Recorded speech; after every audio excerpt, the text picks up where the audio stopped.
Why do some people walk into a room wearing almost nothing flashy and still look richer than the person covered in logos? It's not the price tag, it's not the brand. It's something quieter than that. Something most people never notice consciously, but everyone feels the second they see it. Today, we're decoding it. We're breaking down exactly how to dress like old money without ever looking like you're trying to dress like old money. Because that's the real secret nobody tells you. The moment it looks intentional, it stops working. The moment someone can tell you're doing a look, the entire illusion collapses. Stay with me until the end, because this isn't just another old money outfit ideas video. This is the actual mechanics behind why some people are read as wealthy on sight and others aren't, regardless of what's actually in their bank account. By the end of this, you'll never look at your closet or your shopping habits the same way again. I want you to picture two women standing in the same elevator. Same height, similar age, similar build. One is wearing a designer logo bag, a tight bodycon dress, and stiletto heels that click loudly with every step. The other is wearing a plain cream sweater, straight-leg trousers, and flat loafers, carrying a worn leather tote that's clearly been used for years. If you ask 100 strangers which one comes from money, most of them will point to the second woman. Not because her outfit costs more, but because nothing about it is asking to be noticed. That instinct, the one that made 100 strangers agree without ever discussing it, is exactly what we're reverse engineering today. Let's start with the uncomfortable truth. Most people who try to dress old money end up looking like they're cosplaying wealth. Head-to-toe beige, a blazer that's a size too structured, pearls at 9 in the morning on a random Tuesday, a bag held a little too carefully, like a prop. It reads costume, not character. And people can feel that, even if they can't explain why. Real old money dressing isn't a uniform you put on. It's a philosophy you absorb. And philosophies can't be faked with a single outfit. They show up in dozens of tiny decisions, repeated so consistently that they start to look effortless. That's the whole illusion. Effort, hidden in plain sight. Nobody who actually has this look is thinking about it in the morning. That's the part that's almost impossible to fake, and also the part we're going to teach you to build as a habit instead of a costume. So let's talk about what actually creates that illusion. 8 things. Stay with each one, because they build directly on top of each other, and skipping one will leave a visible crack in the whole effect. Number 1. Fabric talks before color ever does. Here's something most people get backwards. They think old money style is about a color palette. Ivory, camel, navy, charcoal. And while that's part of it, color is the decoration. Fabric is the foundation underneath the decoration. Think about it this way. A cheap cotton t-shirt and a heavyweight, long staple cotton t-shirt can be the exact same color, the exact same cut, even hanging on the same rack. But one drapes. One moves with your body like it was made specifically for it. The other clings in the wrong places, wrinkles unevenly, and starts looking tired after the very first wash. This is why old money dressing almost never reaches for synthetic blends, shiny finishes, or anything that's clearly trying to imitate luxury instead of just being well-made. Wool that's slightly heavier than expected, cotton with actual weight to it, linen that wrinkles in a way that looks intentional and lived in, not cheap and crumpled. Cashmere that resists pilling because it's genuinely long fiber, not the fast fashion blend that turns to fuzz after a single season. You don't need 10 pieces like this. You need 3 or 4.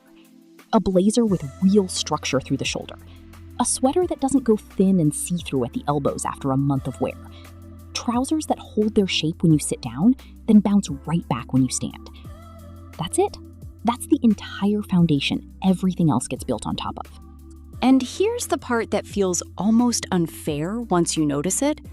Once you've worn one piece like this, you can feel the difference instantly when you put on something cheaper. Your body knows before your eyes do. That's not vanity, and it's not snobbery either. We're more sensitive to texture, weight, and movement than we give ourselves credit for. And so is everyone watching you walk into a room. They might not know what fabric you're wearing, but they know how it moves. There's a simple test you can run on your own closet tonight. Pick up a sweater and scrunch it tightly in your fist for 5 seconds. Then let it go. Good fabric releases and falls back into shape almost immediately.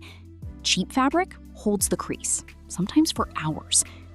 That single 5-second test will tell you more about a garment's quality than the price tag ever could. And it works whether the sweater costs $10 or $1,000. Number 2, the fewer colors you wear, the more expensive you look. This one sounds almost too simple to be true, but it's grounded in something very real. Color contrast draws the eye, and the eye reads visual noise as cheapness, almost instinctively. Picture any person dressed head to toe in 5 competing colors and patterns, standing next to someone wearing 3 tonal shades from the same family. Your eye settles faster on the second person. It reads as calm. Calm reads as control. Control reads as confidence. And confidence, almost every time, reads as money, whether or not it's actually there.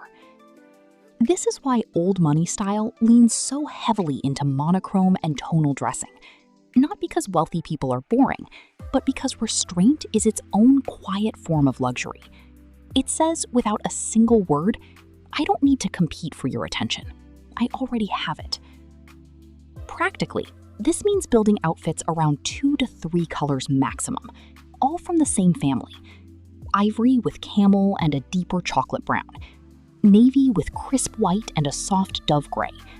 Black with charcoal and 1 warm neutral, just to keep it from tipping into something funereal. It also means being suspicious of anything with a large, visible logo. Not because logos are inherently wrong, but because a logo is doing the talking for you. It's outsourcing your taste to a marketing department instead of letting the garment speak for itself. And the moment something has to announce its price out loud, it stops looking expensive. It starts looking insecure, like it's compensating for something. Quiet luxury, as a movement, basically removed the logo and kept the quality. That's the entire philosophy in one sentence, and it explains why a $40 plain camel sweater can sometimes photograph more expensive than a $300 logo hoodie. Number 3, fit is doing 80% of the work, and almost nobody talks about it. I want you to picture 2 women in the exact same trench coat. Same brand, same color, same fabric, bought on the very same day. One looks like she stepped straight out of an editorial spread. The other looks like she borrowed it from someone else's closet on her way out the door. The only difference between them? Fit. Nothing else. Old money dressing is almost obsessive about proportion, in a way that's designed to look completely invisible. Shoulders that sit precisely where your shoulder actually ends, not an inch past it.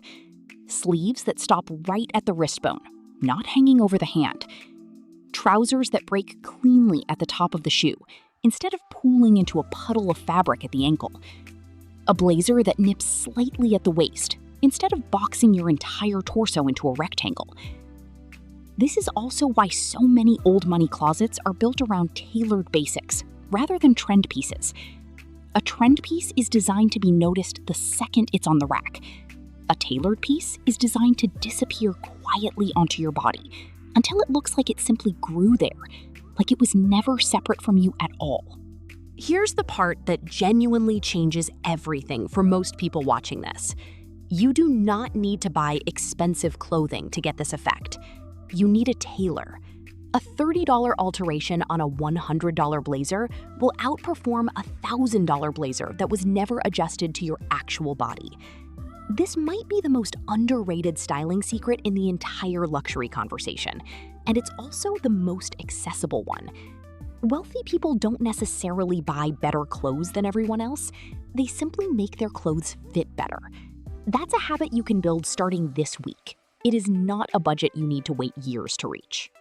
Number 4, the accessories are quiet, but they are never absent. This is exactly where most people overcorrect. They hear quiet luxury, and they strip everything off entirely. No jewelry, no real bag, shoes with zero personality. And they end up looking unfinished instead of elegant. That is not the goal here. Quiet does not mean empty. There's a meaningful difference between minimal and incomplete. Old money styling almost always includes a few small, consistent signals, repeated daily rather than saved for special occasions. A leather watch with a thin, understated face instead of an oversized smartwatch buzzing on the wrist. A structured bag in a neutral leather that gets used every single day, not wrapped in tissue paper in the back of a closet. Simple gold or silver jewelry, not stacked, not trend-driven, often the exact same 2 or 3 pieces worn so consistently, they stop looking like styling choices and start looking like part of someone's actual identity. This repetition matters far more than most people realize. When you wear the same delicate, well-made pieces over and over, it stops reading as today's outfit and starts reading as personal history, as if these aren't accessories you selected this morning. They're simply who you are and have been for years. That's the emotional mechanism behind why old money jewelry never looks dressed up for the occasion. It looks lived in, inherited almost, even when it isn't. Shoes follow the exact same rule. Clean leather loafers with no visible branding, a simple ballet flat in a neutral tone, a low block heel that doesn't scream for attention on its own. The shoe's job is to support the rest of the outfit quietly, never to compete with it for the spotlight. Even scent falls under the same rule, even though nobody ever talks about it. A soft, skin-like fragrance worn consistently, something that someone has to lean in close to actually notice, reads completely differently than a loud, sweet scent that fills an entire room the moment you walk in. The first feels personal and private. The second feels like it's performing for an audience. Same logic as the jewelry, same logic as the color palette. Quiet, repeated, and slightly understated will always outperform loud, new, and announced. Number 5. Grooming is the silent half of the entire equation, and honestly, it's often more important than the clothes themselves. You can put someone in the most expensive, perfectly tailored outfit on earth, and if their hair looks unwashed, their nails are chipped, or their skin looks neglected and dull, the whole illusion quietly falls apart. Because old money dressing isn't really about the clothing at all. Underneath everything, it's about the appearance of consistent, quiet, daily care. Care that doesn't look like effort precisely because it's been repeated for so long that it's become automatic. This shows up in small, almost forgettable details. Healthy-looking skin instead of heavy, cakey makeup. A simple, well-maintained hairstyle instead of something elaborate and trend-chasing. Clean, neutral nails instead of loud nail art. Eyebrows that are groomed but never overly sculpted into something sharp and unnatural. None of this requires a large budget at all. What it requires is consistency. The same simple skincare routine repeated daily, the same haircut maintained on a predictable schedule. The same basic self-respect applied whether or not anyone happens to be watching that day.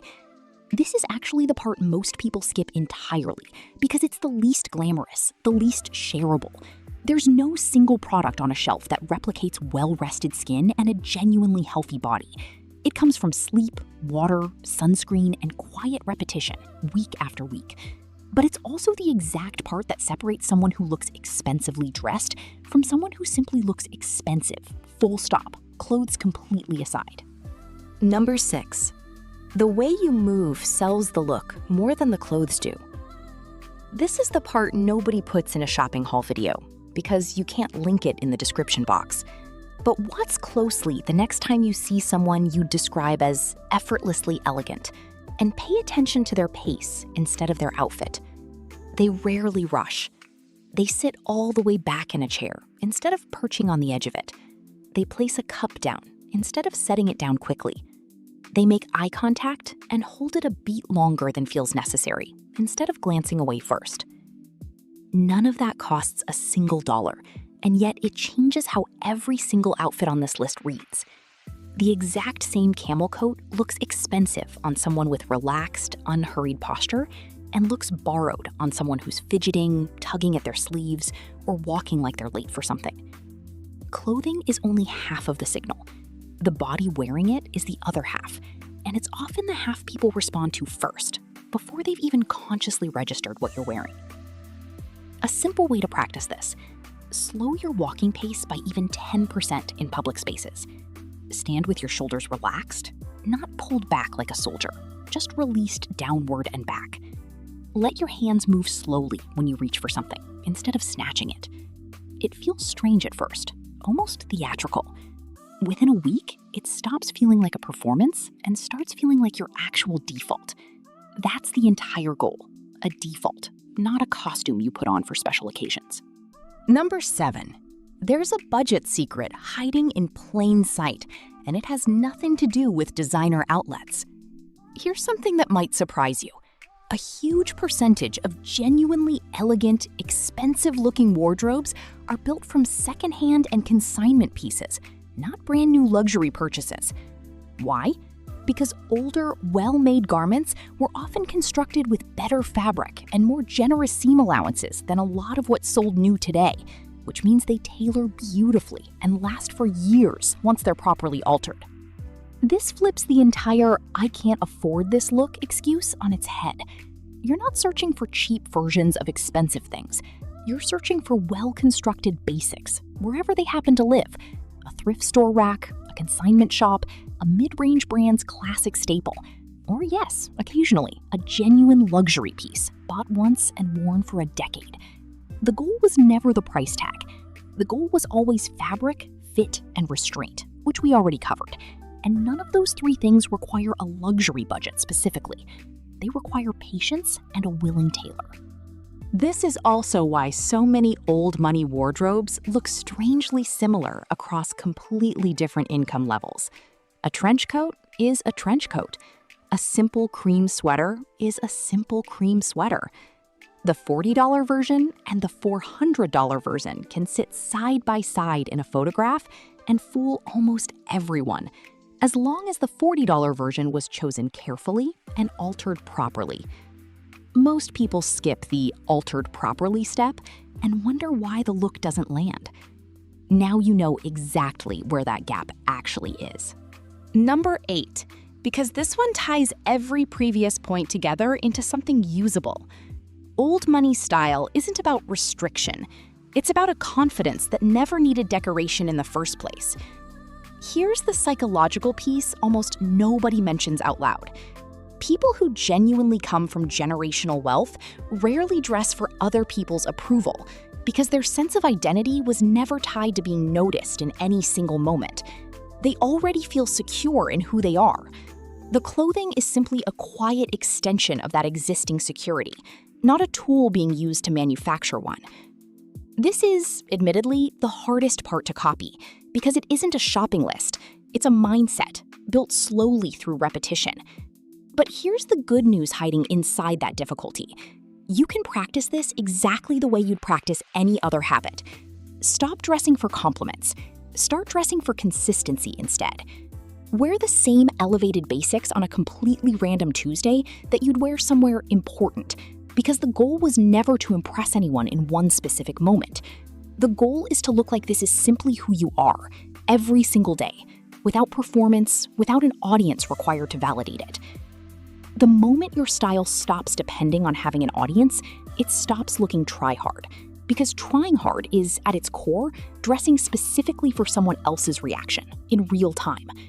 Old money dressing is dressing for your own continuity, your own private standard, whether or not a single other person ever sees it. Now, before we close this out, let's talk briefly about the mistakes that quietly sabotage all of this, because avoiding them matters just as much as following the 8 points above. Over-ironed, overly stiff clothing that looks brand new and untouched, like it just came off a hanger in a store window.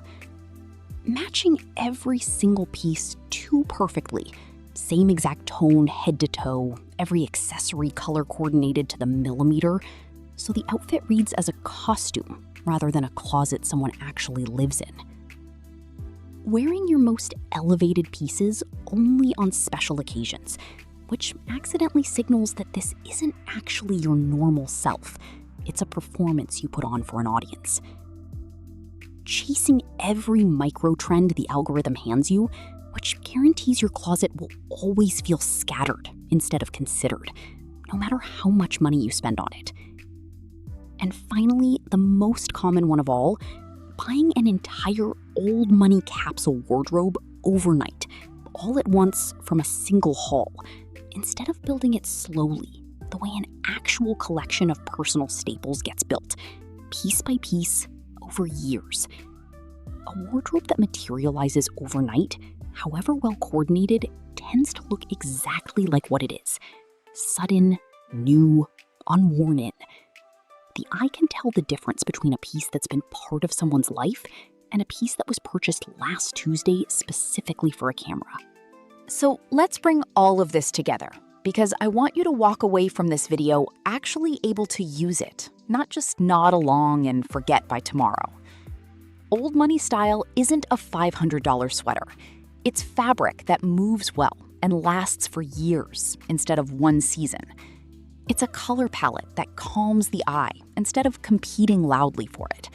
It's fit that's been properly adjusted, not just purchased off a rack and left alone. It's small, consistent accessories worn daily instead of saved nervously for occasions, until they feel less like styling and more like part of your own history. It's grooming that looks like quiet, ongoing maintenance, not a last-minute scramble before a photo. It's a slower, more settled way of moving through a room, one that doesn't ask to be noticed and somehow gets noticed anyway. It's patience with second-hand racks and a willingness to spend $30 on a Tailor instead of $300 on a logo. And underneath every single one of those layers, it's a kind of confidence that never needed anyone's permission to exist in the first place. You don't need to buy a brand new wardrobe to start this today. Pick one piece you already own. Get it properly tailored this week. Wear it 3 separate times over the next few days, on completely ordinary occasions. Not a big event, not a date, just a regular Tuesday. Notice how differently people respond to you. Notice how differently you respond to yourself in the mirror. Not because the piece suddenly became expensive, but because it finally fits the entire philosophy we just walked through, top to bottom, fabric to posture. That's the whole secret, in the end. Not money, not logos, not a closet full of new purchases made in a single weekend. Just consistency, restraint, and quiet care, repeated long enough that nobody ever notices the effort. They only notice the result. They just feel, without quite knowing why, that you seem like someone who has it together. And that feeling, more than any single garment, is the actual look we've been chasing this entire video. If this helped you see your own closet a little differently, you'll probably get just as much out of the next video, because we're going even deeper into the small daily habits that separate expensive looking from genuinely elegant. Subscribe so you don't miss it, and I'll see you in the next one.